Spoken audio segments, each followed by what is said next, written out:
Sí, ya. Fenomenal. Pues si os parece, voy a dar comienzo a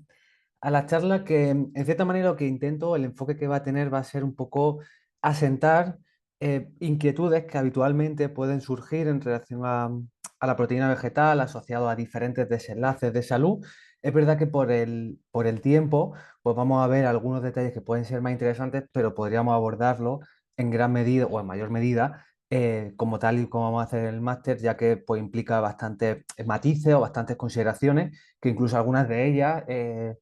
yo estaré encantado de una vez que terminemos la sesión, en este caso mi charla, estaré encantado de debatir con vosotros cualquier cosa, cualquier comentario, yo encantado, o sea que yo creo también este tipo de sesiones creo que sirven también para tanto yo aprender de cosas que a lo mejor pues por un motivo o por otro yo tengo un enfoque o una visión, una perspectiva que puede ser diferente y perfectamente puede ser errónea porque todos no tenemos la verdad absoluta, o sea que en ese sentido creo que también busco esa parte bidireccional y esas interacciones, o sea que es cierto que por una cuestión de logística, pues la vamos a dejar para el final, pero que os animo de que si queréis ponerlas por el chat, las preguntas conforme incluso como vayan surgiendo a lo largo de la charla o al final del todo, yo estaré encantado de resolveroslas, comentar, dialogar, o sea que en ese sentido fenomenal, ¿vale? Em, Simplemente por contextualizar, o sea, voy a hablar, en este caso, encargarme, en cierta manera, de abordar esta temática, que va a ser la temática que también, en cierta forma, abordaré en el máster en relación a el efecto que tiene en el contexto, por ejemplo, del ámbito deportivo, o incluso la relación, o mejor dicho, el impacto en diferentes patologías, sobre todo en la enfermedad cardiovascular, entendiendo que es la principal causa de muerte en el mundo. Entonces, voy a hablar sobre ello porque más allá de todo, es cierto que es una de las áreas de investigación que llevo a cabo, incluso varios de los estudios que voy a ir comentando a lo largo de la presentación son estudios que hemos hecho nosotros para dar respuesta o intentar aportar un poquito nuestro granito de arena en todo este ámbito que creo que es muy interesante y si necesitan, pues ir poco a poco asentando algunos conocimientos o bases al respecto. Como he dicho, como el tiempo es acuciante, voy a centrarme quizá en estos cuatro puntos que cuando Aitor y yo nos planteábamos por ejemplo, este webinar en concreto, pues intentamos, en cierta manera, como he comentado antes, asentar preguntas que tanto la población general puede tener, incluso un Nutri puede tener de partida, pues por la formación que ha tenido de base y que siempre pues, puede existir esa inquietud. Incluso podemos ver cómo en algunos estudios científicos, pues quizá también puede haber heterogeneidad en función un poco de cuál sea el enfoque o cuáles sean las bases que se utilicen para llegar a responder a esas preguntas. En este caso, la charla, que mi intención es que dure aproximadamente unos 30-40 minutos como mucho, va a ser responder a estas cuatro preguntas, que de cierta manera están todas interconectadas, están todas ligadas, porque realmente la primera es hablar si la proteína de origen vegetal es inferior a la proteína de origen animal. Como veis, esta primera premisa es demasiado superficial o general porque inferior, ¿qué es inferior? Es decir, ¿en qué contexto hablamos de que es inferior? Porque puede ser inferior a nivel de impacto medioambiental, después veremos que no, lo matizaré un poco. Puede ser inferior asociado a la prevención de algunas patologías, puede ser inferior en qué. Es decir, que muchas veces se habla mucho de esa inferioridad, pero no se establece cuál es el punto específico bajo el cual asumimos dicha inferioridad. La segunda cuestión que hablaremos y abordaremos será si es cierto esa inferioridad, realmente tenemos que consumir más proteína dietética de origen vegetal en una dieta exclusivamente en alimentos vegetales para alcanzar un adecuado estado óptimo vinculado a la ingesta de este macronutriente y vinculado a ello, pues si maximizamos el efecto que podemos vincular a la proteína, que quizá uno de los desenlaces más claros es la ganancia de masa muscular, pues si por un lado la proteína es inferior, incluso necesitamos consumir más, pues podríamos hipotéticamente sugerir que quizá no es lo óptimo o no es adecuado para el contexto deportivo asociado, por ejemplo, a ganancia de masa muscular, que sería el desenlace más claro. Y como siempre, pues bueno, Aitor y yo siempre intentamos, y tal y como lo hemos intentado contextualizar en el máster, intentar terminar siempre con nociones que nos permitan llevar a la práctica pues todo ese conocimiento que en algunos puntos puede ser un poquito más teórico, pero el interés de ese conocimiento teórico es asentar unas bases que nos permitan llevarlo a la práctica diaria. Entonces, simplemente esto va a ser los cuatro puntos que a lo largo de esta sesión pues vamos a ir desarrollando. Entonces, para el primero, en relación a la calidad de la proteína. Claro, cuando hablamos de inferioridad de la proteína de origen vegetal sobre el animal, habitualmente se vincula a calidad de la proteína. Calidad de la proteína que seguramente muchos de vosotros en el grado y en otras formaciones pues habéis seguramente escuchado, por ejemplo, el valor biológico de la proteína. El valor biológico de la proteína que habitualmente pues lo que se utilizaba era evaluar el aminograma, es decir, los aminoácidos esenciales contenidos en un alimento y compararlo con el aminograma de, digamos, un gol estándar, un patrón. El patrón habitualmente es y sigue siendo el huevo. El valor biológico actualmente es un parámetro que podemos decir que tiene sus limitaciones, incluso podemos decir que está obsoleto,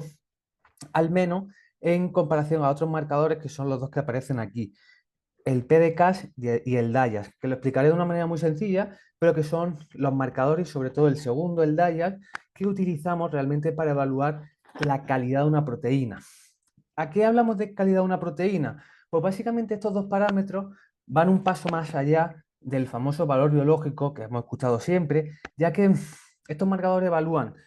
dos parámetros clave. El primero es la digestibilidad de esa proteína, es decir, de nada me vale que una proteína tenga muchos aminoácidos esenciales si no podemos aprovecharlos todos, no todos son digeribles o biodisponibles. Entonces, el primer parámetro que utilizaríamos, consideraríamos, sería la digestibilidad de la proteína.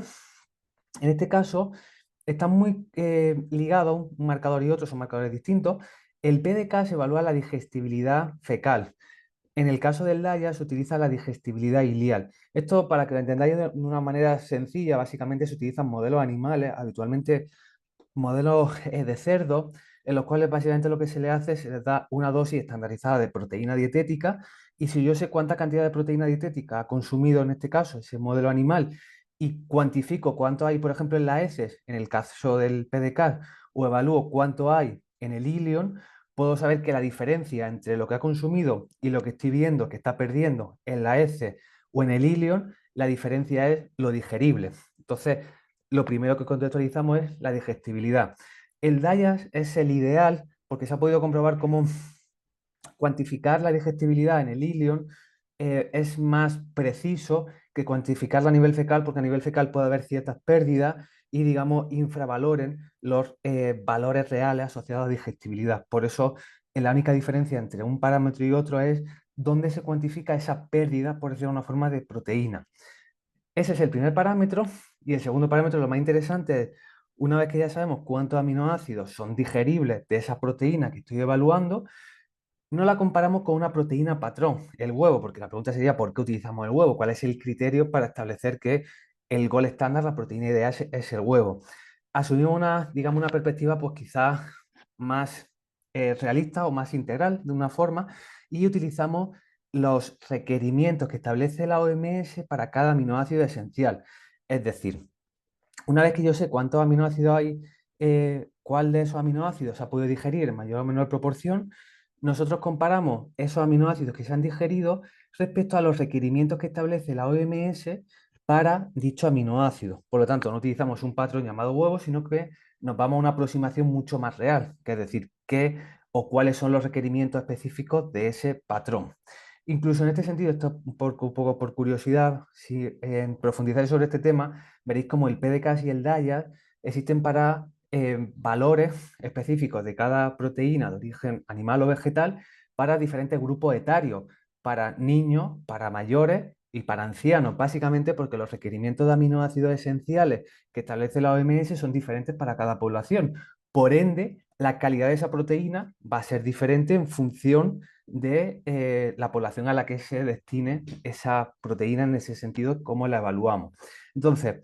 he hecho esta primera aproximación, esta base, para entender que para poder responder a la pregunta de si la proteína de origen vegetal es peor en calidad respecto a la proteína de origen animal, el valor biológico, que es, digamos, un marcador tradicional, que en algunos contextos se sigue utilizando, pues quizás es un marcador imperfecto y que hoy en día el marcador ideal, el gol estándar, es el DIAS, que nos da una aproximación mucho más realista de la calidad de esa proteína.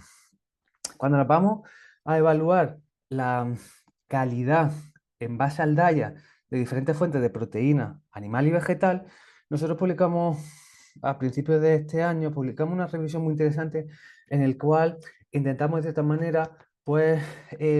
recopilar valores de calidad de la proteína de diferentes fuentes, porque claro, pensar que evaluar el diet de un alimento es relativamente complejo porque necesita casi que pueda hacer un estudio en un modelo animal para evaluar la calidad de una proteína. Es decir, actualmente no sabemos el diet de todos los grupos de alimentos en relación a su contenido de proteína, sino que básicamente aquí aparecen los más reseñables que se han podido evaluar y que tenemos, digamos, estudios que han evaluado su calidad. Y lo que sí que es cierto que si os fijáis, de manera general, el diet de los alimentos de origen animal, pues suele ser, en términos generales, mayor. De forma general se suele decir que valores superiores a 100 se entiende que es una proteína que es de alta calidad, ya que es capaz de aumentar, o mejor dicho, aportar todos los aminoácidos esenciales por encima de los requerimientos mínimos que establece la OMS. Si os fijáis, las proteínas de origen animal pues suelen ser mayores. Por ejemplo, hay excepciones. Por ejemplo, si os fijáis, la proteína de patata pues tiene un DAIA muy alto, pero como bien sabréis, la cantidad de proteína que tiene una patata es una cantidad ínfima. Es verdad que hay estudios interesantes con suplementación de proteína de patata, pero la proteína como matriz alimentaria para utilizarla como fuente de proteína pues quizás no tiene mucho sentido. Pero sí que otras fuentes, como pueden ser o sea, la soja o sus derivados, pues sí que nos aportan valores de DAIA altos, que podemos entenderlos como de una elevada calidad. Pero bueno, que en términos generales sí que por ahora podríamos asumir que en términos globales la calidad de la proteína de origen animal tiende a ser ligeramente mayor utilizando el DAIA. Ahora bien, muchas veces a nivel científico, para dar respuesta a muchas preguntas de investigación, pues tenemos que reducirlo todo de una manera muy clara para establecer una conexión entre una causa y un efecto, por entenderlo de manera global. Eso hace que hay veces que perdamos la perspectiva respecto a la aplicabilidad en un contexto de la vida real. ¿Qué quiero decir con esto? Porque estos son valores de Daya analizando el alimento solo, específico, aislado. Pero la realidad es que, como bien sabemos, nosotros a lo largo del día consumimos no una única fuente de proteína, sino que consumimos diferentes fuentes de proteína a lo largo del día. Y nosotros recopilamos diferentes estudios, los cuales justamente lo que hacían eran evaluar el DAIA de, podemos decir, la combinación de diferentes fuentes de proteína de origen vegetal. Y si os fijáis, son solamente ejemplos, pero en términos generales, la combinación de patata y proteína de trigo, el gluten, pues nos aportaría un DAIA de una calidad alta. La combinación de la proteína asociada a la patata o el maíz, la soja, el trigo y la patata, nos aportan una proteína de alta calidad. ¿Qué quiero decir con esto? Que claro, si bien es cierto que de manera aislada podemos asumir que la calidad de la proteína de origen vegetal es inferior respecto al animal, cuando nos vamos a la extrapolación de la vida real, en el cual asumimos que una persona consume diferentes comidas en las cuales de manera general introduce diferentes fuentes de proteína de origen vegetal, conseguimos aumentar la calidad de la proteína, básicamente por la complementación en relación a que los aminoácidos esenciales que no tiene una proteína los complementa la otra. Después matizaré un poco esto, pero está bastante claro, a pesar de que hay veces que se dice, pero no tiene fundamento científico, de que no es necesario que incluso aquí, tal y como aparece, puede dar lugar a ello. No hace falta combinar en una misma comida esa fuente de proteína, es decir, no tiene que ser una combinación que en una comida in situ añadamos tanto trigo como patata, en el sentido de que si no lo incorporo juntos no sirve de nada en relación a la calidad de la proteína, ni de lejos. Lo que sabemos es que simplemente con estas, digamos, combinaciones, lo que se intenta hacer alusión es que si nosotros combinamos esas fuentes de proteína, básicamente estamos reponiendo en nuestro pool de aminoácidos en sangre ese aminoácido que se había donado para, por ejemplo, sintetizar una proteína. Lo único que necesitamos es que a lo largo de las diferentes comidas que vienen a posteriori, nosotros incorporemos una proteína procedente, por ejemplo, del maíz, del trigo, de cualquier legumbre, que complemente y aporte ese aminoácido que de cierta manera podemos decir que en el pool de aminoácidos en sangre se había perdido. Entonces, todo ello nos viene a algo que, si bien es cierto, esto es algo que en los últimos años, al menos por mi percepción, pues se está hablando mucho sobre ello, genera incluso controversia. Eh, la controversia no es tanta si nos vamos a la trayectoria del histórico en recomendaciones de este tipo. ¿Qué quiero decir? Aquí aparecen las recomendaciones de ingesta de nutrientes de Lyon, El ION, el Instituto de Medicina, actualmente se llama Academia de las Ciencias Naturales, y es probablemente la institución más importante que establece los requerimientos de diferentes macro y micronutrientes. En las recomendaciones que establecieron en 2004, si no me equivoco, porque ahí en función del grupo que incluyen cada guía cambian, creo que estas son de 2004 o 2006, se estableció de una manera bastante clara, y aparece subrayado abajo, cómo podemos establecer que no es necesario que en personas vegetarianas que solamente consumen fuentes de proteína de origen vegetal, no necesitan una recomendación diferente a dietas mixtas, entendidas como dietas que combinen proteína de origen animal como vegetal, siempre y cuando, y de lo que aparece al final, se incluyen diferentes fuentes de proteína de origen vegetal. Es decir, todo esto que estoy contando, que parece como algo novedoso, algo que es algo reciente, es algo que ya el ION, que como he dicho es probablemente la principal institución a la hora de establecer recomendaciones dietéticas, ya asumía. Hay gente que dice, bueno, claro, esto es de 2004, 2006, y pues bueno, esto ha podido quedar obsoleto. El ION o la Academia de Ciencias Naturales, si no ha hecho una modificación desde aquel momento, es básicamente porque no hay suficiente evidencia para establecer un cambio en la guía respecto a la ingesta de proteína, en este caso, dietética de población vegetariana o vegana basada en una alta proporción de proteína de origen vegetal. Entonces, lo que podríamos llegar a esto un poco intentando reflexionar la situación en la cual la proteína de origen vegetal hipotéticamente pudiera ser problemática, es decir, esa menor calidad teórica general pudiese ser en términos, digamos, de la vida real problemática, al menos por lo que yo he intentado reflexionar y tal, un poco como apuntábamos en la revisión narrativa que ponía anteriormente, lo podríamos presagiar en dos contextos muy específicos, pero que están interconectados. Básicamente, el primer contexto es que la ingesta de proteína dietética sea baja, sea insuficiente. Claro, si mi ingesta de proteína es insuficiente, pues claro, lo que tengo que intentar es exprimir al máximo, optimizar que prácticamente la poca proteína que tomo sea de la mayor calidad posible, entendida que me aporte esos aminoácidos esenciales biodisponibles. Esto, pues, en un país, o sea, en países occidentales, como puede ser en este caso en España, ahora comentaré más en relación a recomendaciones de proteína dietética, pero bueno, en el caso de España, la ingesta de proteína pues excede de una manera significativa esos requerimientos. Esto lo podríamos ver, pues quizás en países en vías de desarrollo o en países donde por diferentes circunstancias no son capaces de suministrar a la población una cantidad adecuada de proteína dietética. Eso puede ser una situación y un poco ligada con ella, aunque esto, como después apuntaré en un estudio muy interesante que se publicó recientemente, pues podríamos incluso sugerirlo, que estaría vinculado al anterior, cuando la ingesta de proteína deriva principalmente de una única fuente. Pero esto puede pasar igual en países subdesarrollados, en vías de desarrollo, donde por desgracia pues solamente pueden acceder a una única fuente de proteína, por ejemplo el trigo o el arroz o una proteína en concreto. Claro, aquí si eso se suma que la ingesta o es insuficiente o no alcanza una cantidad que podamos decir adecuada, pues esto también podría ser problemático. Aunque, como he comentado, el segundo punto tiene sus matices, que tal y como apunta en un estudio muy interesante, pues es importante a tener en consideración. Pero este sería, digamos, el contexto, en la parte práctica en la cual podríamos asumir que esa teórica menor calidad de proteína aislada de origen vegetal potencialmente pudiera ser problemática, es decir, cuando la ingesta fuese insuficiente. Ahora bien, muchos me podríais o sea, preguntarnos, muchos podríais asumir, o es también un comentario bastante común, el hecho de, vale, podemos decir que en una ingesta de la vida real, alcanzar los requerimientos de proteína asociados a la calidad se puede, pero mucha gente asume que es más difícil alcanzarlo. Para establecer esto, claro, para establecer si realmente es más difícil, pues lo primero que tenemos que establecer es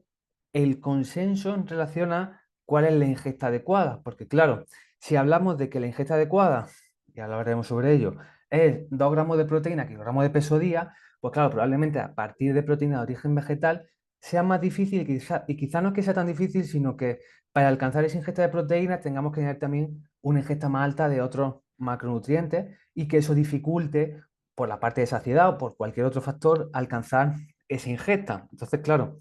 la dificultad la podríamos establecer quizás partiendo de el primer paso, que es conocer cuál es la ingesta adecuada. Y cuando conocemos la ingesta adecuada, podemos conocer si realmente es difícil o no es difícil. En relación a la ingesta, esto genera también mucha polémica, pero matizaré varias cosas. Es verdad que esto da para hacer una sesión bastante detallada, o sea, voy a dar varias pinceladas que son importantes, pero como esto tiene bastantes matices y incluso al final de la ronda de preguntas podemos hablar sobre algún punto en concreto. En población general, todo esto lo conocéis, he escuchado lo del 0,8 gramos de proteína a kilogramo de peso día. Eh, Estoy bastante cansado de escuchar que es algo también bastante recurrente que la gente dice, el 0,8 son valores mínimos, es como lo mínimo. Eh, Eso quizá parte de esa afirmación, parte de la, digamos, la percepción de que el conocimiento o lo que es la RDA no se conoce. ¿Qué quiero decir con esto?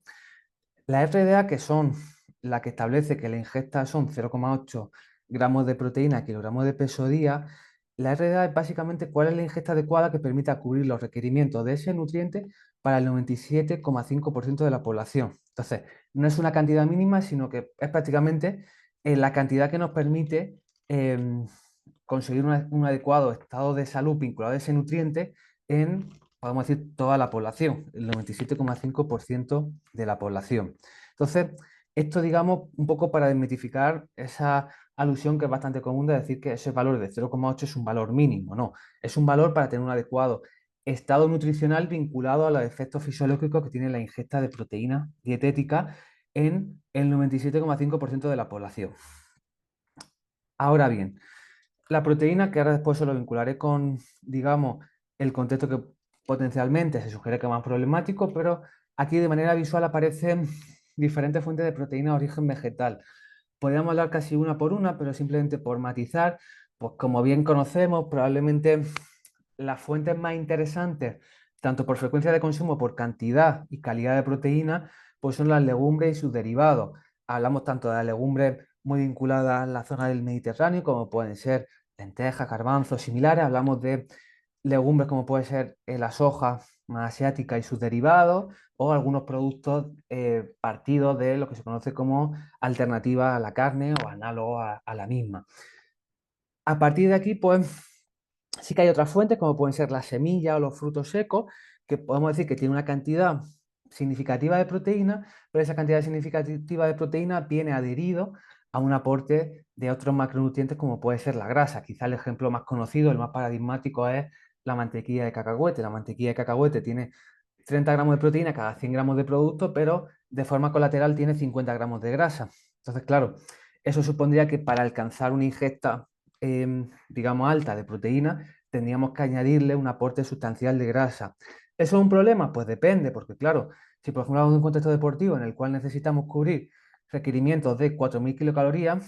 pues hacerlo a partir de frutos secos como pueden ser, o legumbres, en este caso como puede ser la mantequilla de cacahuete, pues es quizá una de las opciones muy interesantes para aumentar la palatabilidad y asegurar cubrir los requerimientos en una situación donde las necesidades energéticas son elevadas. Entonces, la idoneidad o no pues va a depender un poco de la población o a nivel individual a dónde queremos destinar ese aporte. Pero en términos generales podemos decir, como si os fijáis, eh, las legumbres y sus derivados serían las fuentes más interesantes. Esto después lo vincularé al final en la parte práctica, pero si os fijáis las legumbres, así en términos generales, estaríamos hablando de entre unos 20-25 gramos de proteína. En el caso de las lentejas, los garbanzos son en crudo, en seco. En cocido, pues unos 100 gramos de lentejas o garbanzos cocidos, estaríamos hablando de unos 8 o 10 gramos, depende un poco de la variedad. Ahora bien, los requerimientos que he dicho antes son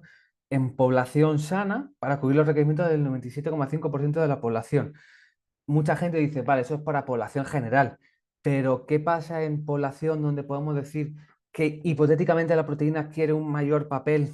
por las implicaciones que tiene, por ejemplo, en la ganancia de masa muscular, la recuperación o cualquier otro contexto? Quizá el ámbito deportivo es donde se pone en mayor manifiesto la problemática, por ahora podemos plantear supuesta, vinculada a la proteína dietética. De manera muy interesante, Cuando nos vamos a población deportista, en la cual podemos asumir, claro, para ganar masa muscular tienes que consumir más proteína, teóricamente. Em, Como he dicho, esto tiene muchos matices. Voy a plantear cosas importantes que nos sirvan como base, que después podamos debatir. Incluso esto se va a desarrollar en mayor medida en otras sesiones y también en el máster, pero aquí aparecen las dos autoridades más importantes, el IOM de nuevo, y aparece la Autoridad Europea de Seguridad Alimentaria, en la cual, si leéis lo que aparece, aparece de manera clara, contundente y con la evidencia disponible hasta el día de hoy de que no existen requerimientos distintos en población que podamos decir realiza ejercicio físico para incrementar la masa muscular respecto a población general. Aunque partamos de de la presunción de que es contraintuitivo, porque como he dicho, podríamos sugerir que para ganar masa muscular necesitamos más proteína, que esa proteína adicional es la que nos permita generar o construir ese nuevo músculo. Pero si partimos de autoridades sanitarias, que además, yo también me da mucho la atención porque estos informes os animo a leerlo, igual que con el tema de grasa saturada, grasa trans, grasa insaturada, son informes de 100, 150 páginas, es decir, esto incluso no es ni una revisión narrativa de 10 páginas, sino que son informes en las cuales básicamente recopilan toda la evidencia científica de una manera bastante exhaustiva para intentar llegar a una conclusión clara, al menos con la evidencia disponible. Es decir, que esto no es algo baladí o no algo superficial, sino que son análisis bastante profundos, incluso más allá de un estudio aislado o específico. Cuando nos vamos a población general, decíamos el 0,8. En población deportista, en la cual podemos sugerir que la ingesta fuese mayor, podríamos considerar que la ingesta de proteína es mayor, incluso hay estudios que lo dicen. Este probablemente, bueno, este estudio y el de Cadagua son los estudios que se utilizan hasta la extenuación para sugerir que necesitamos conseguir más proteína. Incluso aquí, bueno, en este estudio los autores son bastante reconocidos en el ámbito de la nutrición deportiva, Stuart Phillips, Scuffel, Erin Hell y Robert Norton. Y este estudio pues, aparece bastante común para decir que la ingesta adecuada de proteína es 1,6. Incluso de manera visual podríamos sugerir que cuando nosotros, digamos, nuestra ganancia de masa magra, masa libre de grasa, perdón, va incrementándose hasta 1,6 y consumir más proteína, pues no supone beneficios adicionales, sino que es una, podemos decir, como una meseta. Incluso eso es lo que dicen los autores y esto es lo que se replica una y otra vez cuando se dan recomendaciones de proteína en población deportista. Esto también es súper interesante y algo que cada vez intento dar más peso y es em, adquirir una visión crítica cuando leemos un estudio científico y no quedarnos simplemente en algo de las conclusiones, sino formar y tener herramientas para discernir si esa información que estamos leyendo tiene un sustento, más allá de la conclusión o la alegación de esos autores. Hay algo bastante curioso y es que el 1,6, ese punto, ese breakpoint, ese punto, podemos decir, de corte, que se establece de 1,6, si os fijáis, el p-valor es de 0,079, y bueno, a pesar de que no sea significativo, es decir, que podía ser el punto de corte, podía ser 1,6 o podía ser prácticamente cualquier otro punto, lo más interesante es el intervalo de confianza. El intervalo de confianza, para entenderlo, o sea, de manera teórica se dice, el intervalo de confianza es el rango de valores en el cual se encuentra el valor real. Es decir, el valor real, que supuestamente es 1,6, que no es el valor real porque no es ni significativo y el intervalo de confianza es muy amplio, el valor real podría estar entre 1,03 y 2,20. Y de manera más práctica es algo así como entender que si nosotros hiciésemos este estudio hipotéticamente 100 veces, el 95%, 95 de esas veces, el valor oscilaría entre 1,03 o 2,2. Es decir, que puede ser entre una franja, entre un valor límite inferior y superior. Como veis, tiene sus limitaciones, pero incluso más allá de esa limitación a la hora de interpretar ese valor de 1,6, lo más interesante, una de las problemáticas más importantes es cuando se intenta analizar el efecto de la proteína en relación a llegar a desenlaces finales, por ejemplo, ganancia de masa muscular. Esto es el gráfico de ese metaanálisis que aparecía anteriormente.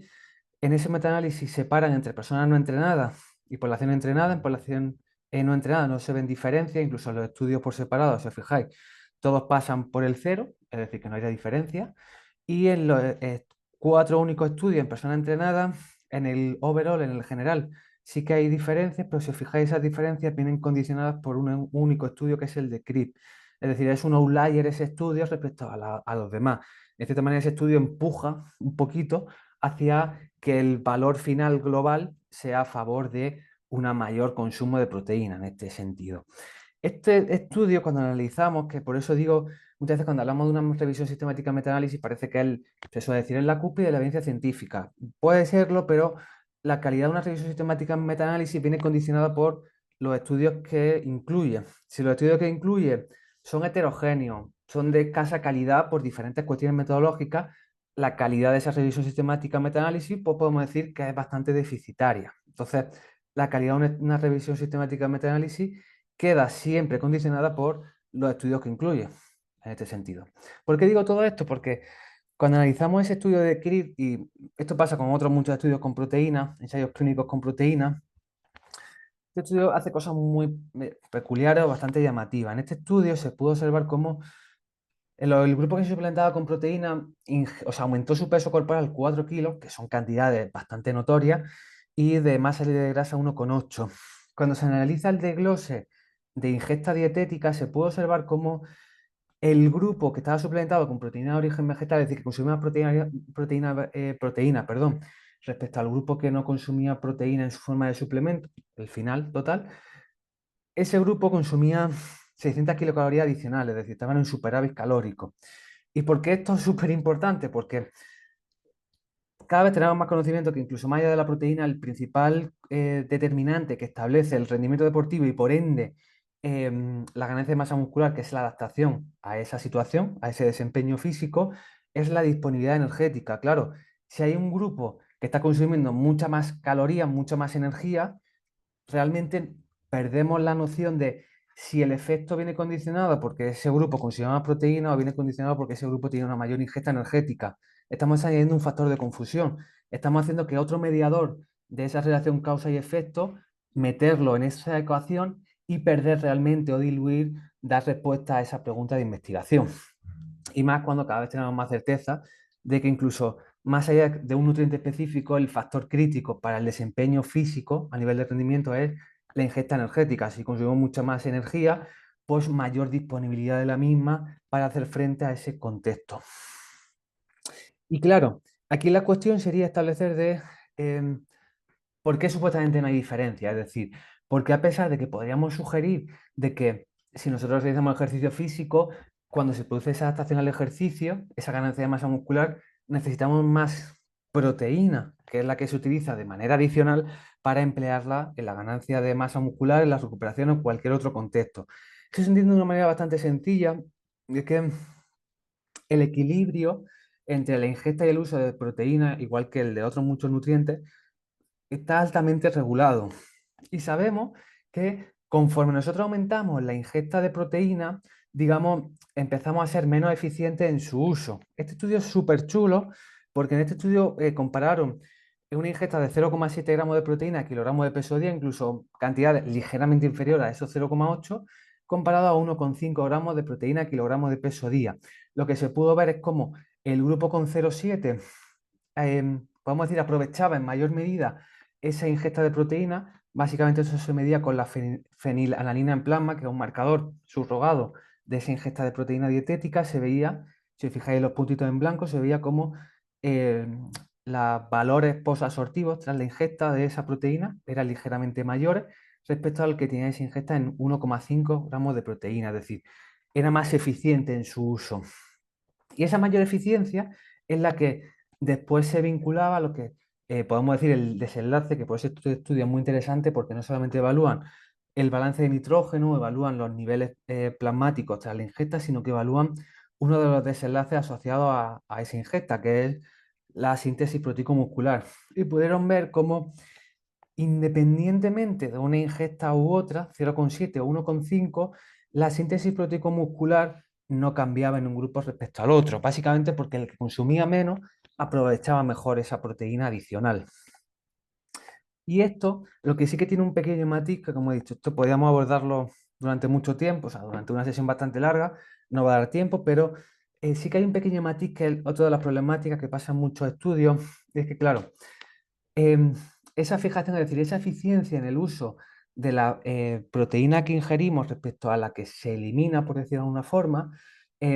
digamos, tarda un poco en producirse esos cambios. Es decir, si yo, por ejemplo, paso de ingerir 1,5 gramos de proteína a 0,7 gramos de proteína, aunque la ingesta sea más baja, de manera aguda, es decir, los primeros días tras los cuales se realiza ese cambio en esa ingesta, mi cuerpo le va a costar un poco inicialmente adaptarse y va a seguir eliminando como si estuviese ingiriendo 1,5 gramos de proteína. Va a seguir de manera aguda durante los primeros días, entendiendo a nivel fisiológico que la ingesta es de esos 1,5 y por tanto, en última instancia, la eliminación va a ser más asociada a ese 1,5, la excreción de nitrógeno.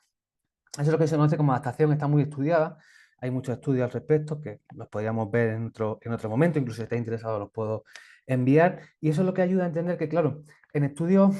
por ejemplo, de una semana, de 2 semanas, que hay algunos al respecto, se puede ver que en un grupo que pasa de ingerir mucha proteína a poca proteína, hay cambios, por ejemplo, en la fijación de nitrógeno o en algún marcador vinculado a el metabolismo de la proteína, y no es tanto porque ingiera menos, sino porque está en ese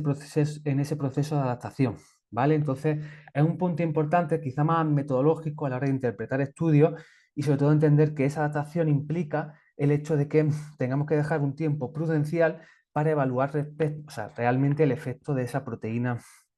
ese cambio de proteína dietética.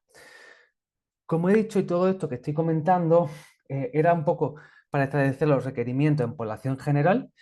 establecer los requerimientos en población, vamos a decir, en el cual se maximiza o podríamos considerar que es incluso más problemática la proteína de origen vegetal, que sería el contexto deportivo, donde hipotéticamente se sugiere que la ingesta es mayor, aunque como hemos visto no tiene por qué ser mayor, siempre y cuando ajustemos la ingesta energética, que sería quizá un punto más crítico en ese sentido. Em, pero claro, todo esto que yo estoy comentando en estas diapositivas anteriores, digamos, se quedan en marcadores intermedios, es decir, miran los niveles a nivel plasmático tras la ingesta de una proteína, evalúan, por ejemplo, la síntesis proteico-muscular. Para nosotros nos interesan lo que suelen decir marcadores duros, desenlaces finales entendidos, pues, ganancia de masa muscular o entendido como la funcionalidad de esa masa muscular, es decir, fuerza. Por ello, hace un par de meses, bueno, hace ya un poquito más, 3 meses, publicamos un estudio súper interesante en el cual justamente comparamos el efecto que tenían dietas basadas exclusivamente en proteína de origen vegetal respecto a dietas, podemos decir, omnívoras, en las cuales se incorporaba tanto proteína de origen vegetal como animal. Nosotros lo que pudimos comprobar en esa revisión sistemática metaanálisis, pudimos comprobar cómo en los estudios no se observan diferencias en ganancia de masa muscular ni en la funcionalidad de la misma en fuerza. Incluso nosotros agrupamos o analizamos por fuerza del tronco superior y fuerza del tronco inferior y no vimos diferencia en ese sentido. Y una cosa que intentamos, digamos, bajo estos resultados iniciales, profundizar en la metodología de esos estudios. Y una cosa muy interesante que nosotros em, desglosamos en esos estudios cuál es la ingesta de proteína de un grupo respecto al otro. Y si os fijáis en esos estudios, los cuales, vuelvo a repetir, no se vieron diferencia en la ganancia de masa muscular ni en la fuerza en dieta basada exclusivamente en alimentos de origen vegetal respecto a dieta basada únicamente en alimentos de origen, bueno, únicamente no, mixta, origen animal y origen vegetal. Si os fijáis, en términos generales, las dietas basadas exclusivamente en alimentos de origen vegetal, eh, podemos decir que o eran iguales la ingesta, es decir, que era la misma ingesta, o incluso en algunos estudios, por ejemplo el de Burr o el de Durkheim, son ligeramente inferiores, también el de Robert. Claro, ¿por qué a pesar de que la ingesta, claro, si partimos de la premisa inicial, si la calidad de la proteína es menor y como es menor necesito consumir más, tendríamos que ver que en estos estudios que consumen la misma ingesta de proteína, la ganancia de masa muscular o de fuerza es diferente o peor para la dieta basada en planta. No observamos eso. Incluso observamos que en estos estudios, los cuales, incluso en algunos de ellos, la ingesta de proteína es inferior respecto al grupo con dieta mixta, con proteína vegetal y animal, a pesar de ser inferior, tampoco hay diferencia. Y esto se asume por los dos principios iniciales que he desarrollado en el primer punto. Por un lado, porque en todos estos estudios la ingesta de proteína supera, y podemos decir de una manera, en términos generales, significativa, los requerimientos que necesitamos, en cierta manera, para optimizar o la salud, o en última instancia, la desenlace asociado a el deporte, por ejemplo, ganancia de masa muscular o fuerza. Por un lado, superamos esos valores y en esos estudios, un poco lo que he comentado antes, los sujetos no consumían una única fuente de proteína, tenían una dieta variada en la cual incorporaban legumbres, frutos secos, cereales integrales, es decir, diferentes fuentes. Bajo esas dos premisas, que son bastante sencillas, creo yo, que después matizaré en la parte práctica, eh, podemos ver cómo no hay diferencia, incluso a pesar de que la ingesta sea inferior, pero a pesar de ser inferior, siempre establecemos que los valores son iguales o superiores al punto de corte que establecemos necesario para optimizar estos desenlaces. Em, Hay un estudio súper interesante que por eso he comentado antes cuando os decía que siempre y cuando la dieta sea variada, que es cierto que la dieta tiene que ser variada en fuentes de proteína, quiero decir, pero muchas veces parecía que incluso el tiempo era muy ajustado. Al principio se decía que tenía que ser en una única comida, complementar la proteína de diferentes fuentes. Después era más flexible, pero que tenía que ser en una franja relativamente limitada del día. Este estudio se publicó a finales del año pasado y es súper interesante, muy chulo, o sea, por el diseño que tiene. Básicamente, en este estudio los sujetos eran, había tres grupos, consumieron 75 gramos de proteína y las diferencias en un grupo y otro, en el cual eran 75 gramos de proteína separada en tres dosis. Podemos decir desayuno, comida y cena. Separada en tres dosis de 25 gramos cada una. La diferencia de de un grupo y otro, un grupo consumía proteína de origen animal, proteína, podemos decir, de calidad completa. Otro grupo consumía proteína, que podemos decir, que era incompleta, de origen vegetal, y que se complementaba, es decir, que en esos 25 gramos de proteína dependía, pero por ejemplo, por entenderlo de manera sencilla, pues la mitad, 12 gramos procedían de alubias, por ejemplo, y los 12 o los 13 gramos restantes procedían, por ejemplo, de la proteína del trigo. Y de otro grupo consumía tres dosis de 25 gramos de proteína procedentes de una única fuente de proteína de origen vegetal incompleta, por ejemplo, de alubias, por ejemplo. ¿Qué es lo interesante de este estudio? Que en este estudio se vio cómo podemos sugerir, con lo que he ido planteando anteriormente, que en los sujetos que consumían proteína completa respecto a proteína incompleta complementada, es decir, que combinaban tanto proteína, por ejemplo, de legumbres y cereales, al complementarse no tenemos que observar diferencias en desenlaces asociados a la proteína, por ejemplo, síntesis proteico-muscular, que eso era bastante, podemos decir, razonable con el conocimiento científico hasta el momento, pero incluso el grupo que consumía tres comidas de proteína procedentes de una única fuente, en este caso de alubia, se pudo comprobar cómo tampoco existieron diferencias en la síntesis proteico-muscular. Claro, este estudio evaluará la síntesis proteico-muscular en el pre y en el post. Podemos decir que más allá de, en cierta manera, decir, bueno, da exactamente igual y consume solamente una única fuente de proteína, creo que el mensaje que tenemos que llevarnos es que incluso es más flexible esa complementación de casi obligarnos a tener que complementar, que es algo más sencillo de una dieta variada, que darnos esa visión rígida de combinar muchas proteínas de origen vegetal que se puede hacer por otros beneficios, otros efectos, pero quizá no tanto por el efecto asociado al desenlace, al menos tal y como se planteó en este estudio, que como he dicho, es un estudio por el diseño muy elegante y muy interesante al respecto. Y un poco para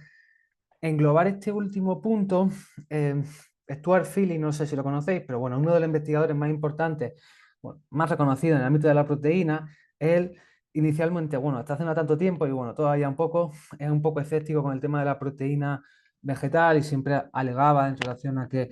la proteína de origen vegetal era inferior en síntesis proteico-muscular, o sea, tiene un, digamos, un posicionamiento muy rígido en ese sentido y un poco tal y como planteo, obviamente, estos de Twitter y es como algo muy específico, pero el mensaje que intenta trasladar creo que es un mensaje muy sensato en relación a que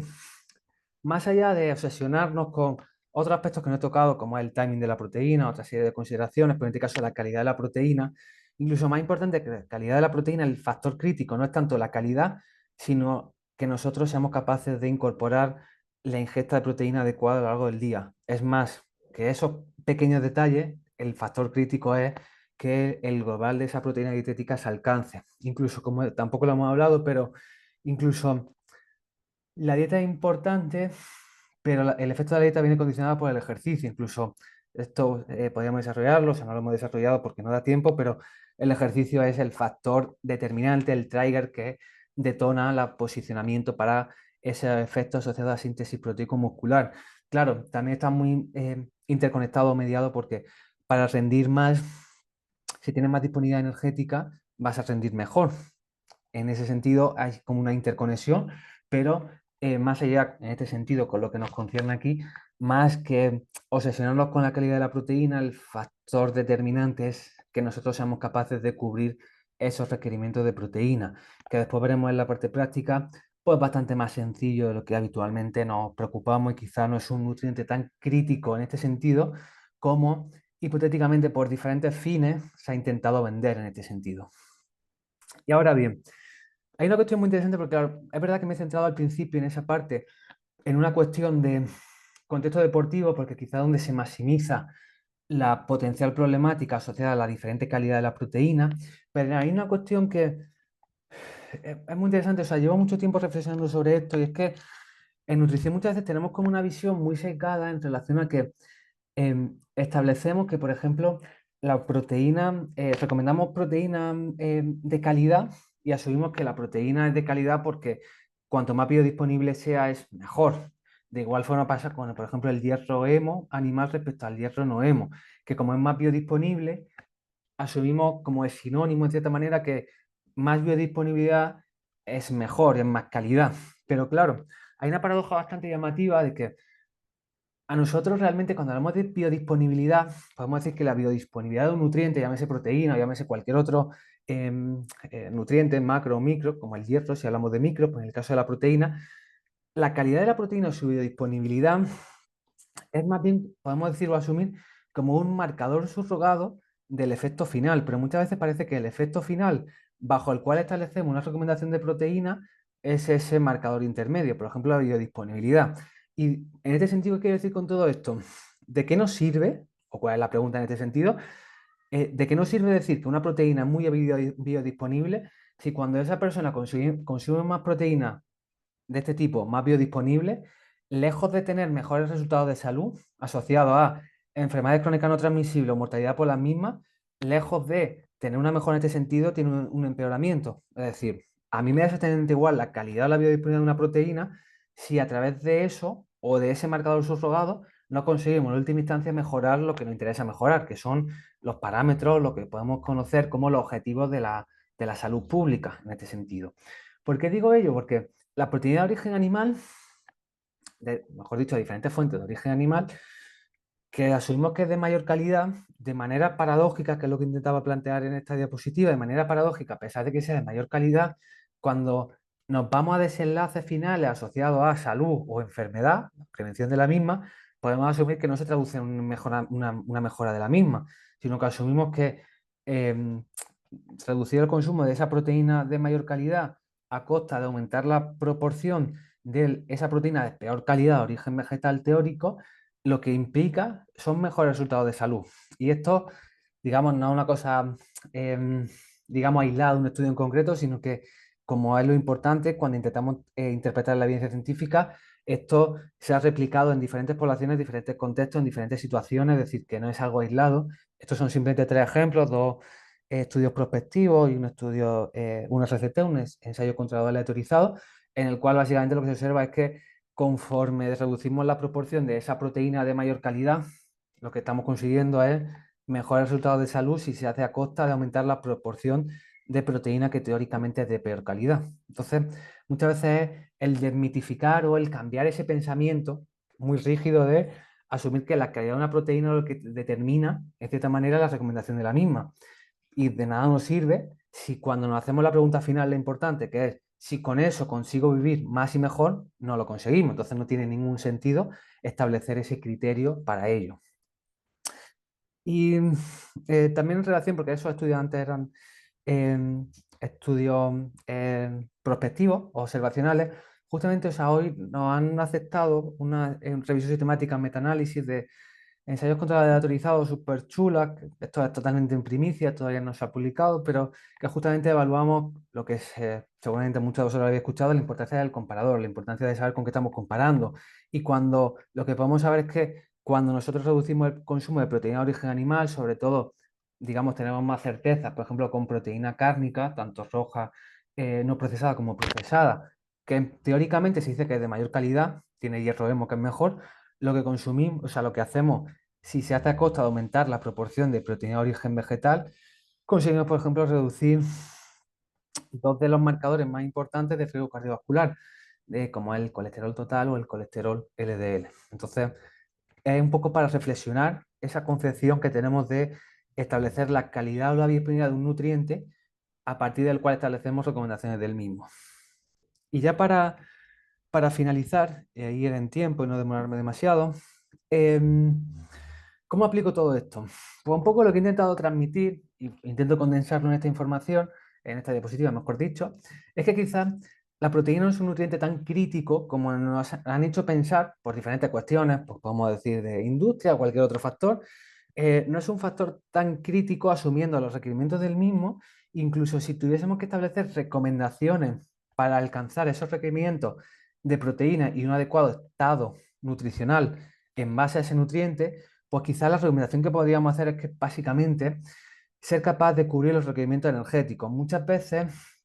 el hecho de que no seamos capaces de cubrir los requerimientos de proteína dietética es más bien porque las ingestas son, en este caso, muy deficitarias a nivel energético. Cuando nosotros empezamos a introducir diferentes grupos de alimentos, en este caso, por ejemplo, de origen vegetal, con un mayor aporte de energía, llámese cereales integrales, llámese frutos secos, llámese semillas, llámese legumbres, aumentamos el aporte energético para conseguir o sea, cubrir esa demanda energética y de forma colateral, vinculada a la misma, conseguimos cubrir esos requerimientos de proteína. Y vinculado a eso, pues un poco lo que he intentado también transmitir, aunque he intentado también transmitir una percepción quizá más flexible de esa rigidez que en muchos casos he podido tener, de que pues de esas fuentes de proteína de origen vegetal que aparecían anteriormente, que me he quedado sobre todo con las legumbres, pero hay otras fuentes como son los cereales integrales, los frutos secos, las semillas, pues incluir diferentes alimentos que compongan esos grupos de alimentos, pues nos permitiría, de cierta manera, adquirir en última instancia una proteína de alta calidad. Y todo esto simplemente aquí lo que aparecen son varios ejemplos que creo que no son cosas nada alejadas de lo común, en relación más de lo común, lo que se podría consumir. Es que básicamente, si os fijáis, por establecer un ejemplo real, de cierta manera, así sencillo en la cuenta cuadrada, una persona que pesa unos 70 kilos, el 0,8 un gramo de proteína, incluso si nos vamos a un gramo de proteína. Un gramo de proteína sería unos 70 gramos de proteína a lo largo del día. Si una persona hace tres comidas, que muchas personas hacen más de tres comidas, cuatro o cinco comidas, pero incluso haciendo tres comidas, si os fijáis, incluir un desayuno, por ejemplo, aquí el que aparece, que son cereales integrales, en este caso en forma de avena, en el cual además de esos cereales integrales se incluyen legumbres, como en este caso es la crema de cacahuete, pero podría ser semillas de chía, podría ser otro fruto seco distinto, pues eso supondría unos 15-20 gramos de proteína. Si nosotros en la comida de la cena incluimos algunas de estas fuentes de legumbres, cereales integrales, frutos secos, semillas, idealmente que en la comida de la cena incluyamos legumbres, estamos asegurando casi que en estos ejemplos, si os fijáis, son unos 20-25 gramos de proteína. Y si sumamos, pues estaríamos rondando los 70 gramos de proteína sin hacer locuras, es decir, sin hacer nada de coger una calculadora y tener que estar sumando los nutrientes para alcanzarlo. Una cosa que quiero decir, que quizá no lo he matizado al principio, el hecho de que con 0,8 podamos cubrir los requerimientos de proteína no quiere decir que consumir más o que nos tengamos que obligar a consumir 0,8. Es más bien que 0,8 es ya más que suficiente en este sentido para cubrirlo, pero que incluso de manera general, con dietas variadas y dietas que cubran los requerimientos energéticos, seguramente cualquiera de vosotros, si trabajáis en consulta, veréis que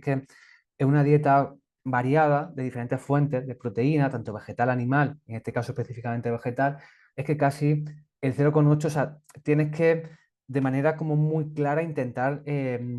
alcanzar esos 0,8 porque a la más mínima que empieza a incluir diferentes fuentes de proteína vegetal en este caso, o animal, incluso en animal nos iríamos a valores más altos, ya no estamos pasando de esos 0,8. Entonces, es más bien de dar esa flexibilidad en ese sentido. Esto era toda la sesión en relación a lo que tenía pendiente de, o sea, lo que iba a presentar. Ahora, si os parece oportuno, lo que podemos abrir es un turno de preguntas. Creo que ha habido gente que ha ido comentando alguna consideración. Em, entonces, si os parece, algunos si ahora es el momento de que algunos, si podéis tener alguna pregunta, alguna cuestión a realizar, la podáis llevar a cabo y yo, mientras tanto, puedo ir leyendo algunos a los diferentes comentarios que habéis puesto y así puedo responderlo al respecto. Si quieres, Miguel, mientras descansas un poco la voz y también te rehidratas, mira, voy a incorporar las preguntas que hemos ido recibiendo en orden Vale. durante, durante el webinar. Mira, Hipólito comenta por aquí, que nos saluda desde Chile, que has dicho que el aporte de proteína por parte de las legumbres cambia en el contenido dependiendo si es cruda o cocida. Respecto a esto, te preguntas si la proteína animal tiene una ventaja respecto al mantener el aporte total de cara a cuando la cocinamos, ¿no? De cuando pasa de cruda a cocida. Vale, o sea, una pregunta muy interesante. O sea, no me suena que haya dicho eso, pero una pregunta muy interesante y conveniente. Incluso una pregunta muy interesante porque con lo que he comentado inicialmente, había estudios que evaluando el DIAS, ese marcador para evaluar la calidad de la proteína utilizando modelos animales, daban valores de DIAS bastante bajos. Y, digamos, resonaba mucho cómo había tanta heterogeneidad entre un estudio y otro en relación a los valores de DIAS, por ejemplo, de una legumbre. Y básicamente lo que pasaba en esos estudios es que en algunos de esos trabajos, en los cuales, como he comentado inicialmente, se utilizaban modelos animales, algunos en esos estudios se daba, por ejemplo, lentejas en crudo y a otros se les daban, en otros de esos estudios se daban lentejas cocinadas. Entonces, claro, la digestibilidad de esa proteína era distinta. Esto básicamente está asociado a que nosotros durante el proceso de cocción, por diferentes mecanismos, uno de los más conocidos es probablemente en relación a la presencia de algunos antinutrientes que pueden interferir en la digestibilidad de la isoanibilidad de la trisina o diferentes marcadores o parámetros relacionados con el metabolismo de la proteína, que nosotros con el proceso de cocción, el remojo, conseguimos inactivarlo, aumentando su biodisponibilidad, pero que incluso esto que se genera también como mucho miedo, por ejemplo, en relación a los antinutrientes, y esto que podía vincular a la digestibilidad de la proteína, nosotros de manera bastante clara sabemos que por ejemplo, una lenteja, un garbanzo, una legumbre, tenemos que previamente hacer algún tipo de, como se suele decir, preactivación, algún tipo de proceso culinario previo a su consumo. No la consumimos en crudo, es decir, esto es algo que quizá de manera empírica nuestros antepasados lo hacían sin ser conscientes de lo que suponía, pero sí el efecto que implicaba el realizarlo, y eso, pues sí que es cierto que por ello lo realizamos, pero de manera general, al menos hasta donde tengo conocimiento, nadie en su sano juicio, en términos generales, consume legumbres en crudo, porque a nivel digestivo le genera molestia y no aprovechamos, digamos, la presencia de algunos de estos componentes, por ejemplo, el tema de la proteína. Entonces, es quizá lo que se hace de manera general, sin volvernos locos en relación a el consumo de una manera o de otra. Igual, la semilla, por ejemplo, si hablamos de las semillas de chía o las semillas de lino, idealmente se recomienda tratarlas, por ejemplo, con un proceso de trituración en forma de aceite, porque de esa manera también aumentamos su biodisponibilidad. Y es más bien porque son matrices muy complejas que al cuerpo le cuesta un poco procesarlas. Cuanto más facilidad le damos al cuerpo, mayor es la capacidad de aprovecharlo. Entonces, sí que es cierto que en crudo la biodisponibilidad es inferior y por eso todo el mundo, hasta que yo tengo punto de conocimiento, por ejemplo, las legumbres las consume con un proceso que puede ser fermentarlas, puede ser germinarlas, puede ser remojarlas y someterlas a altas temperaturas, y de esa manera conseguimos una proteína con valores, por ejemplo, de calidad alto o elevado. Genial, Miguel. Me permito hacer una pequeña aportación de tecnólogo porque también me da una sensación de por dónde puede llegar esta duda de Hipólito. Y es que yo también he visto a veces por internet y en algunas cuentas de Sudamérica, de Chile, de Ecuador, de Argentina, como esta pega, ¿no? Que dicen, es que mira, la legumbre cuando se cocina pierde proteína, pero la proteína animal cuando se cocina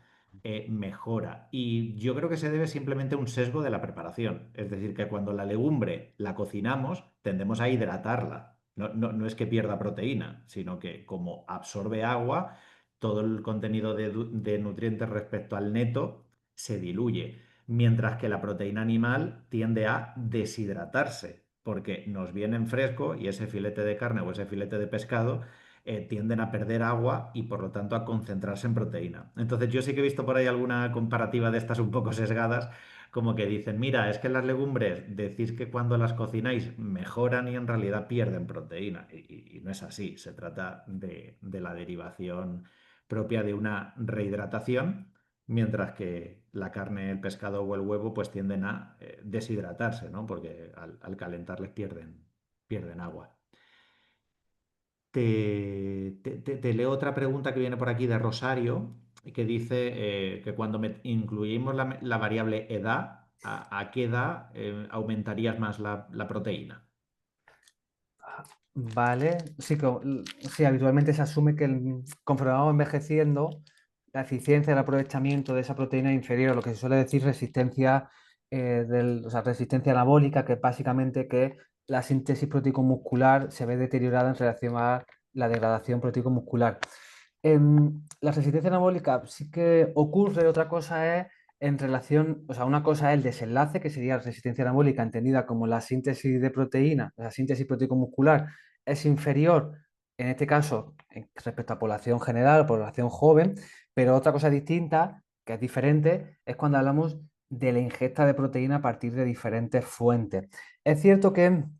este sentido la evidencia es más confusa, es verdad que diferentes autoridades recomiendan aumentar ligeramente el aporte de proteína en población anciana. Es cierto que la evidencia al respecto, pues bueno, es limitada, no hay tanto trabajo al respecto, pero que incluso en el mejor de los casos, utilizando algunos marcadores que no es solamente el balance de nitrógeno, sino la oxidación de aminoácidos, o sea, algunos aminoácidos en concreto, em, en el peor de los casos, mejor, en el peor de los escenarios, en población mayor, como mucho pasaríamos hipotéticamente de ese valor de 0,8 a 1 gramo de proteína. Es decir, que no cambiaría tanto el panorama, al menos cuando hablábamos que en una dieta variada que cubra por un lado el requerimiento energético y por otro lado que incluya diferentes fuentes de proteína de origen vegetal, estaríamos en un caso similar, es decir, que seríamos capaces de cubrirlo más que suficiente. Entonces, sí que es cierto que en población mayor puede haber ese fenómeno de resistencia anabólica, lo que no está tan claro, al menos con la evidencia científica que yo he podido leer hasta el momento, que eso suponga que los requerimientos de proteína tengan que aumentar sustancialmente respecto a lo que haríamos en población general o que, por ejemplo, con una dieta basada en plantas fuera más problemático, porque incluso o sea, vuelvo a hacer la misma asunción que hacía inicialmente. Em, ¿Para qué quiero aumentar los requerimientos de proteína si nosotros, o mejor dicho, por ejemplo, podemos pensar, si yo consumo proteína de origen animal en personas mayores, pues como es de mejor calidad, mejor, incluso cuando los requerimientos aumentan en este sentido. Pero cuando nos vamos a condiciones asociadas a enfermedades vinculadas al envejecimiento, como puede ser la enfermedad cardiovascular, como puede ser el cáncer, como puede ser muchos fenómenos, como en este caso también la diabetes, lo que podemos observar es que aumentar la proporción de vegetal, o sea, de proteínas, fuentes de vegetales integrales respecto a proteína de origen animal, tiende a reducir la presencia de esas condiciones. Entonces, siempre, o sea, soy muy repetitivo en este sentido, pero siempre creo que es importante hacernos la última pregunta final y es cuál es el efecto de esa intervención que yo estoy planteando en el desenlace real de salud pública, es decir, en mejorar resultados de salud o hacer que una población viva más y viva mejor en este sentido. Vale. Genial, Miguel. Vamos con otra pregunta. Están llegando bastantes preguntas, gente. Si no nos da tiempo a contestar todas, porque no podemos aquí alargar ad infinitum el webinar, lo que sí que podemos hacer es anotarlas y hacer algún vídeo respondiendo con las dudas que vayáis teniendo, aunque, bueno, por supuesto, en las clases del máster las iremos relacionando. Mira, la siguiente duda, Miguel, yo creo que es doble. Te voy a leer la duda que tiene Nuria y que tiene David en el chat, que creo que están relacionadas, que tiene que ver acerca de esa acomodación, de esa adaptación que comentabas. Te dice que si a partir de los estudios que habían mostrado esos valores que son ya altos de proteína, si se produciría entonces esa acomodación y que cada vez entonces esa cantidad de proteína alta sería menos eficiente y que por lo tanto a lo mejor esa persona incluso necesitaría aumentar todavía más la cantidad de proteína. Entonces, eso afectaría a estas personas que toman grandes suplementos proteicos y grandes cantidades. Y continúo con David porque dice que teniendo en cuenta este mismo periodo de adaptación, si hay variación diaria, es decir, un día tomas 1,4, otro día 1,2, ya tendríamos una variabilidad reseñable en los resultados en masa muscular. Vale, o sea, las dos cuestiones son muy interesantes, o sea, creo que como precisa, o sea, tenerla en consideración. O sea, la primera de la variabilidad, al menos con los estudios que he realizado hasta el momento, o sea, sí que es cierto que son, digamos, cambios agudos, pero al menos con la evidencia disponible no se ve cómo de un día para otro, incluso los cambios que ha comentado David de 1,4 a 1,2 y después 1,6 tampoco son muy reseñables, son 0,2, 0,4. Pero si nos fuésemos a cambios más grandes, como al final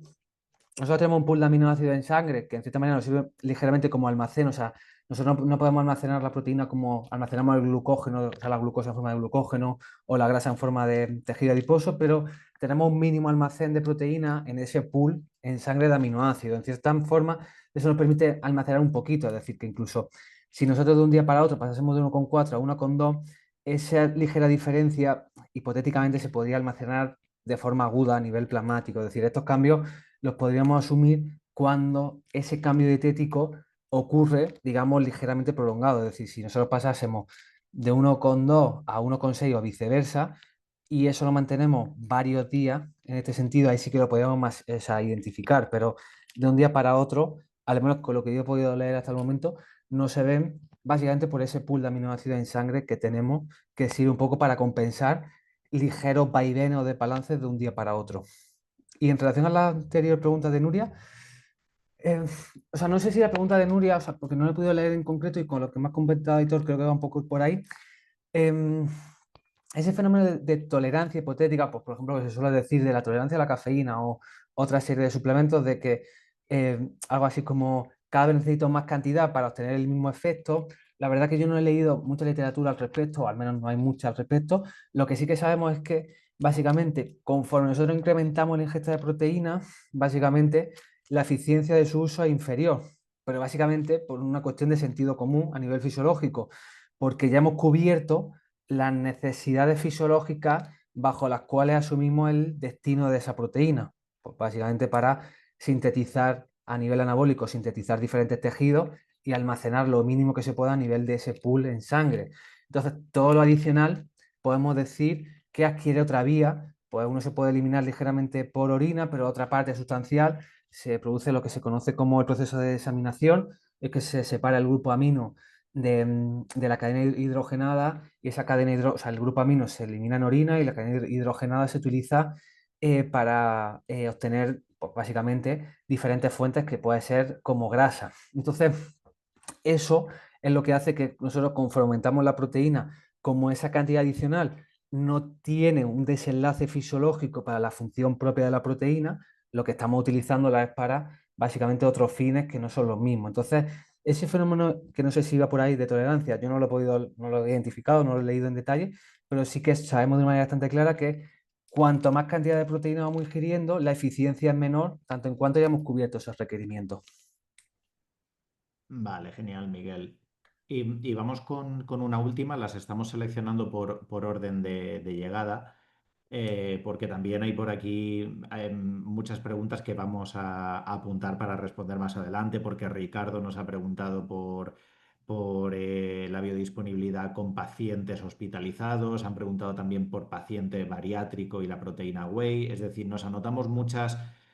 dudas también para contestar más adelante, pero ha habido dos muy relacionadas, una de Arturo y otra de Nuria, que hablaban sobre la biodisponibilidad de la proteína con distintas tecnologías, como por ejemplo el germinado. Pregunta específicamente Arturo si es mejor cocinar que germinar, si la disponibilidad se cambia mucho. Y también Nuria plantea que en el caso de las legumbres o los cereales, ¿no? Que cuando se remojan, se cuecen, se adicionan especias, puede hacer que quizás esa fuente pierda el nutriente de la proteína en cantidad, pero mejora la disponibilidad. Yo creo que aquí se plantea si como eliminamos antinutrientes mejora la digestibilidad, pero si a lo mejor el cocinado hace que se pierdan unos pocos aminoácidos. Entonces, a ver si podemos Mm. responder un poco sobre esos procesos tecnológicos y la biodisponibilidad de la proteína. Vale. O sea, con la primera que la que hemos comentado Aitor, que era de Arturo, o sea, claro, al principio he entendido como la comparación entre germinar y fermentar, pero creo que estoy leyendo que no es Y, tanto la y comparación de... cocción. Vale, cocción. Claro, conforme nosotros conseguimos el proceso de germinación, como otros procesos, que puede ser el remojo o la fermentación, nosotros conseguimos aumentar la biodisponibilidad respecto a por ejemplo, en crudo, pero la comparación con la cocción, yo, o sea, y esto lo estoy diciendo de memoria, o sea, no he leído tanta literatura científica al respecto que compare una cosa con la otra, incluso habría que valorar de manera específica que no todas las matrices alimentarias responden por igual, es decir, que incluso habría que subcategorizar en función del grupo de alimentos. Lo que sí que es cierto es que en términos generales conseguimos aumentar la biodisponibilidad de una manera significativa y que podemos tener los beneficios de la misma. La comparación específica, la verdad que la desconozco en relación a germinar y fermentar, incluso más que la desconozca, que es necesario incluso profundizar en cada grupo de alimentos para hacer la comparación. No sé si Aitor, por tu visión más tecnóloga, a lo mejor tienes más conocimiento al respecto. Sí, yo por los estudios que he visto de comparativas, yo sé que, por ejemplo, la extrusión y la Sí, germinación no eliminan tantos antinutrientes como el proceso completo, pero los eliminan casi todos. Es decir, el proceso estándar de remojar, cocinar con una buena temperatura y servir el plato a una temperatura adecuada, todo eso es más efectivo que la extrusión y la germinación. Cosa que no quiere decir que si tú tomas una legumbre extrusionada, como la soja texturizada, o tomas una legumbre germinada, como unos brotes de lentejas, que tengan también una muy buena digestibilidad, pero son un poquito menores. Por eso también en pacientes donde quieras aumentar todavía más la digestibilidad, pues el caso del guisante o la soja texturizada también le vamos a recomendar que la cocine, que no se la tome únicamente remojada, porque eso ayuda un poquito más a que se digiera mejor. Pero vamos, que no hay grandes diferencias por lo que yo he visto. sí, incluso yo hablaría un poco por complementar eso de que, claro, hay veces que incluso cuando hablamos de los estudios científicos, de que incluso a lo mejor en un estudio científico puede haber diferencias que suelen decir estadísticamente significativas, pero incluso dentro de esa diferencia estadísticamente significativa hay que evaluar la magnitud, es decir, si esa diferencia, podemos decir, es relevante clínicamente, porque incluso cuando hemos hablado, o sea, comentaba Héctor de la extrusión, cuando, eso sí que tengo más conocimiento porque es un poco lo que estudio en mayor medida, que es el tema del DAIA y calidad de la proteína, en análogo a proteína de origen animal, por ejemplo la carne, en Plant-Based Meat Alternative, en muchas de ellas utilizan procesos de extrusión y algunas de ellas, que no voy a decir marca porque o sea, no hace falta patrocinar ninguna marca, pero hay algunas marcas en concreto que sí que han analizado, básicamente han pagado el estudio para analizarla y los valores de ellas salen valores bastante altos, por encima de 100. Entonces, incluso a pesar de que, por ejemplo, comparada con las hojas cocinadas pueda ser ligeramente inferior, partiríamos de que ya están superando ese punto de corte a partir del cual asumimos que es una proteína de alta calidad. Genial, Miguel. Y, y yo creo que es que han aparecido muchas sobre casos clínicos concretos, paciente oncológico, paciente bariátrico, uso de distintas proteínas como whey, como seitán, paciente hospitalizado. Yo creo que lo que podemos hacer es anotar todas estas cuestiones, ¿no? Y Sí. quizás ir comentándolas en algunos vídeos que vayamos pudiendo sacar en el futuro. No sé cómo lo ves, Miguel. Sí, claro. Es más, incluso, o sea, por añadir un pequeño detalle, claro, al final muchas de las cosas que estoy leyendo en algunos comentarios es incluso, yo he intentado establecer un panorama general, incluso en población sana, pero dentro de población sana, claro, esas contextualizaciones a lo mejor tiene ligeros matices o mayores matices si nos vamos a contextos específicos, pues si hablamos de caquexia, como estoy hablando, estoy viendo aquí a nivel oncológico, en problemas digestivos, en pacientes bariátricos, que esto incluso nosotros en el máster por ese motivo dentro de esa asunción general, que por ejemplo se puede abordar de la proteína, vamos a abordar cada condición para establecer de manera específica qué habría que tener en consideración, por ejemplo, con este macronutriente y con otros macronutrientes. Es decir, que esto es algo como general que requiere matices importantes bajo los cuales pues sí que puede haber cambios más o menos sustanciales. Totalmente, Miguel. De hecho, es imposible en un webinar barajar todas las idiosincrasias de toda la tipología de los pacientes y también, bueno, a las personas que ya os habéis inscrito, que sabemos que aquí hay varias personas que estáis apuntadas al máster por la coincidencia de los nombres. Os dejamos por aquí la información. Porque efectivamente, en los casos de proteína en pediatría, pues los preguntaréis a Laia, a Elena, a Lucía. El caso de Onco, seguro que Luis Cabañas va a ampliar mucho. Con la deportiva, el propio Miguel, Johnny, Ana Grifols. van a hacer ahí un trabajo muy, muy bueno y los temas de renal que han salido por aquí o de digestivo, pues con Paula Avellaneda, con Liz Zamora, así es que al final tenemos un plantel de profes muy, muy puntero que os va a permitir, repasarlo. Mira, comenta Ricardo que si vamos a subir la clase a un lado, no la vamos a hacer pública, un poco por deferencia a las personas que os habéis apuntado y que os habéis inscrito al webinar. Lo que sí que vamos a hacer es a todas las personas inscritas os vamos a mandar la grabación. La colgaremos en privado dentro de la academia, dentro de los materiales. Y a quienes os habéis inscrito os haremos llegar la grabación por si tenéis que repasar algo. ¿De acuerdo? Y bueno, también quizá hay todos recordarles que la semana que viene, en primicia también para ellos, la semana que viene también tenemos un webinar tocando otro aspecto también importante. Efectivamente, gracias por recordarlo. En este caso, el miércoles que viene estaré yo dando ese webinar. Vamos a hacer una sesión cambiando un poco de tercio para la gente que os guste también otras salidas laborales. Vamos a hacer una pequeña sesión de ejemplos de food design, es decir, de cómo se elaboran distintos alimentos, de cómo podemos reformularlos. Pero temas también que incluso un nutricionista, una nutricionista que esté empezando puede hacer pequeñas asesorías y pequeños cambios también a empresas de nuestro entorno. Es decir, no penséis que es únicamente para gente que nos dedicamos 100% a la asesoría alimentaria, sino que podéis hacer pequeñas modificaciones o consejos a empresas de vuestro sector, que es también una salida laboral importante que queremos fomentar dentro del propio Master Plan Base y dentro de nuestra formación. Así que nada, os dejo también aquí en el chat el enlace del programa de estudios para que le echéis un vistazo por si queréis apuntaros, por si queréis más información. Os recordamos que empezamos en octubre, queda todavía una asignación de plazas en septiembre y por lo tanto pues hay esa posibilidad de acceder a la última tanda de plazas. Gracias por dedicar la tarde. Gracias a ti, Miguel, por acompañarnos aquí y por el trabajo de preparar todas estas diapos.